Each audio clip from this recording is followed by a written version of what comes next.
با سلام و درود حضور بینندگان تلویزیون ایرانیان کانادا ITC TV هر کجا که هستند. من سعید سلطانپور مجری برنامه سقف شیشه‌ای هستم که برنامه این هفته‌مون رو از استادیومون در ریچموند هیل شهر بزرگ ایرانی ها در شمال تورنتو خدمت شما عزیزان عرضه می‌کنم.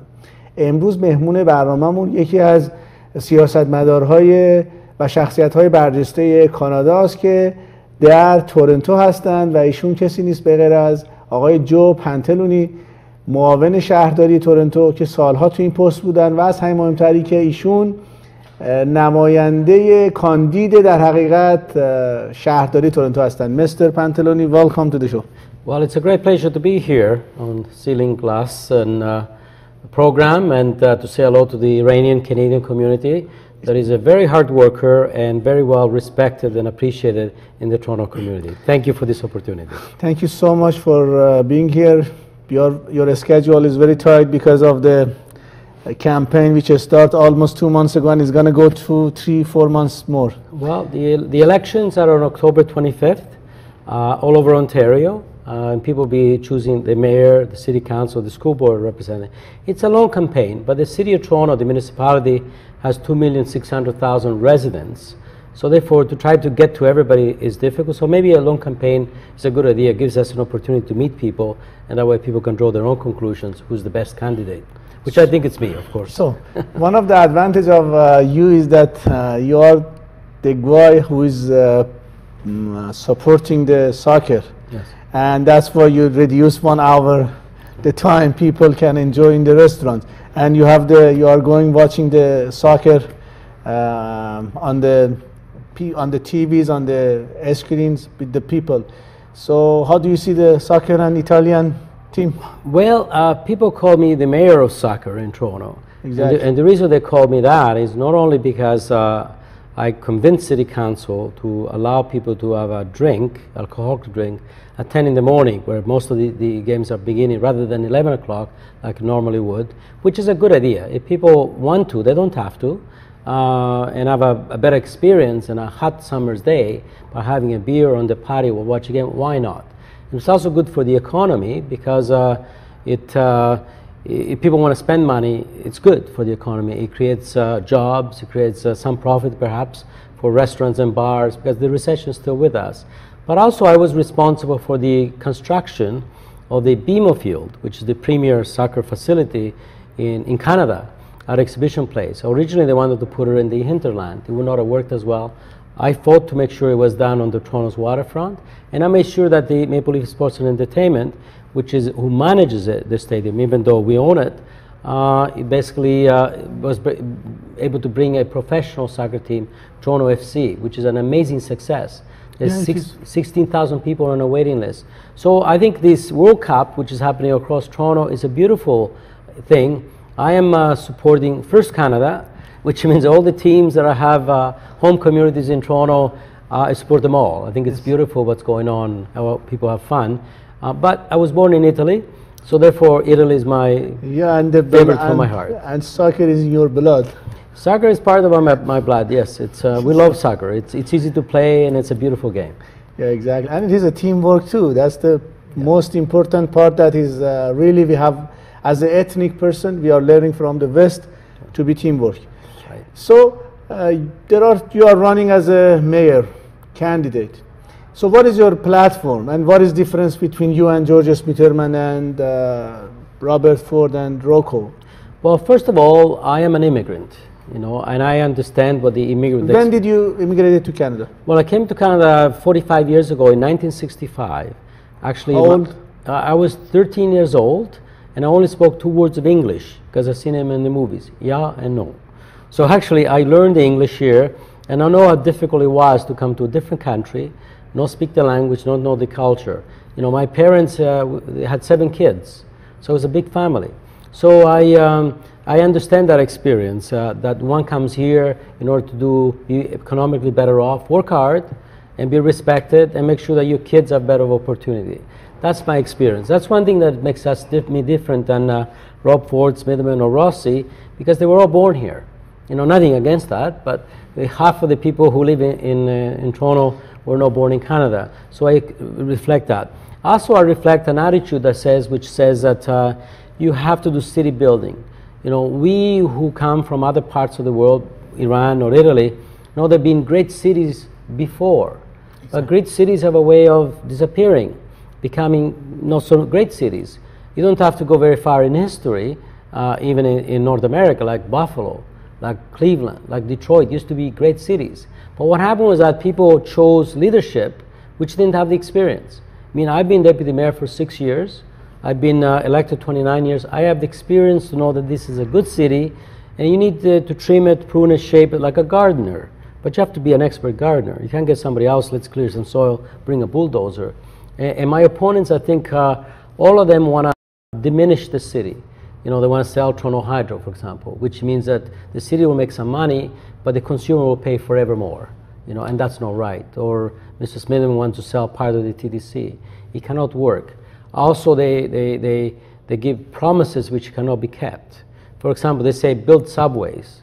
All of us like subways, but a subway costs you 10 times as much as a fast train. We go to that one. Yeah. When you migrated to Canada, it was at that time was welfare or those healthcare system? Or? It was at the beginning. When I came in 1965, some of those programs were at the beginning. And it was interesting because the older immigrants before didn't like that. They said, well, I had the tough, you should have tough too, which was not very, very nice in my opinion. But on the other hand... but they had experience of the Second World War. One immigrant from Italy told me that in those days they were looking for everything to survive from around the town. So... Well, the immigrants, it was not easy. For example, in the early 1960s, if three people got together on the street, like College Street in Little Italy, what happens, the police would tell them, move, move, because it was against the law to have more than two people sitting or standing in a corner, because they thought maybe it was a conspiracy, especially since they spoke a language other than English, which the police officers did not understand. And also, I know that Mr. Lombardi, for example, was the first person who broadcast in a language other than English. Until about the time when I came in, it was illegal in this country to broadcast in a language other than English or French. What was that? Those 1965? About 1965, yes. Then it got changed for the better. So it hasn't always been easy for immigrants, and it's not easy even for somebody like me. When I win for mayor, and I hope I win because I believe I have the most experience, I will be the first mayor in the history of Toronto who, when he was a child, did not speak English.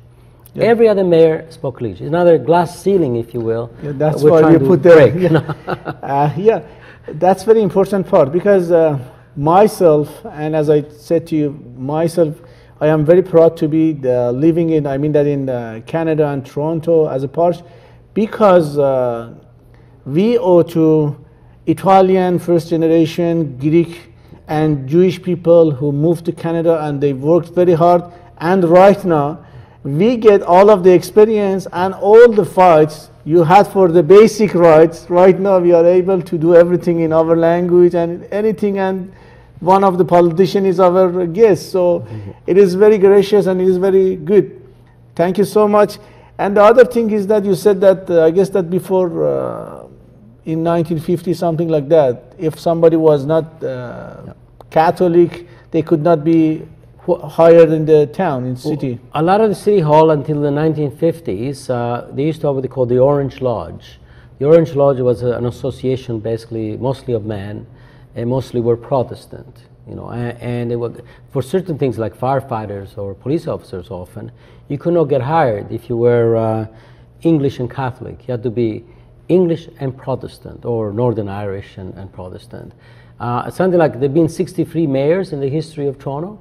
I think it was 43 out of the 63 were all members of the Protestant Lodge, because at that time it was a very closed society. Now it's very wide open, where immigration is welcome, where Toronto recognizes that being different adds value. So we respect and we think it's great that we have so many communities from every corner of the world, because you enjoy the culture, you enjoy the foods, you enjoy the difference of ideas even, which makes us a very creative city. And so it's quite a change now from the way Toronto used to be. And as you said, that was changed by two big ethnic groups which came in Toronto in such huge numbers that they basically overwhelmed the old way of thinking. And those were the Jews and the Italians. So if with that experience, actually when I missed my back home Tehran, the capital city of Tehran, which is daytime is 15 million and at night is I guess 10 or 11 million. But at the same time, I have a lot of history and memory from Toronto, which is the one of the safest, one of the cleanest city in North America, because we have seen many American from Iranian community or other non-Iranian coming and as a tourist, and they are very astonished by the city, how is safe and how is clean. And it does not happen otherwise with the total overall of the good councillor and good mayor, which was Miller in last 8 years, and actually you as a deputy for last 6 years. So, but the point is that how can we, Toronto is heart of the Ontario is heart of the Canada. But the problem is that it looks that Toronto is hostage between the politician of the federal and Ontario level. Yeah. So what can they do? If they want, they give us some money, and if they don't want it, they don't give. Right. What's the point? Well, we have a problem. However, if you elect people who know the problem and know how to fight back, like a Mayor Joe Pantellone, for example, would insist that the federal and provincial government put money for transit in Toronto, because this is Canada's largest city. So obviously the federal government has an interest here. This is the provincial capital of Ontario. So obviously Ontario has an interest here. And even though the TTC, for example, is run by the City of Toronto, when people go to work every day, 1.5 million rides a day occur in the TTC. They go to work and then they pay income taxes. Guess who they pay income taxes to? They pay to the provincial and federal government. They don't pay any income tax to the City of Toronto. As a matter of fact, of all the taxes that get collected in Toronto, 92% go to the federal provincial government, 8% go to the city. So therefore, it's important that you have a mayor who believes that you have to, inform the community, first of all, and work with the community and convince people and the two other governments to make sure that they invest in this city. Because if we don't, we got problems. Like transportation is the biggest problem that faces not only the City of Toronto, but the area around Toronto. And the reason we have that problem is because population increases every year. Something like 100,000 additional people per year come to live in the Greater Toronto area. And which means over 10 or 11 years, you have 1 million more of us, which is good. People want to come here, they got jobs, culture and everything. However, it creates a problem in terms of the transportation. And we have a situation while the population increases every year, the transit improvement does not. It's a stop and go. And because it's stop and go now, we got a real problem. We're losing productivity because if you're stuck in the car, you're not working. We're losing our quality of life, because if you're stuck in the car, you're polluting. That's right. And also, if you're stuck in the car, you're not where you want to be with your family, your friends, doing what you want to do. And actually, Toronto now is worse than Los Angeles in terms of the average trip in Toronto takes 80 minutes. In Los Angeles, 76 minutes. So that's why a mayor of Toronto cannot accept that. A mayor of Toronto has to speak with the community and fight for Toronto to make sure that the provincial and federal government, who got most of the money, also invest in it. That's what happens in every other country in the world. Doesn't matter if it's Tehran, doesn't matter if it's Rome, doesn't matter if it's New York or Paris or London. The national government puts money in the transit system. Yeah, but for sure. But the point is that they spend some money. Some people are telling that, for instance, to put the toll road on the highways to build the TTC. You believe that the federal or province should pay for the transit.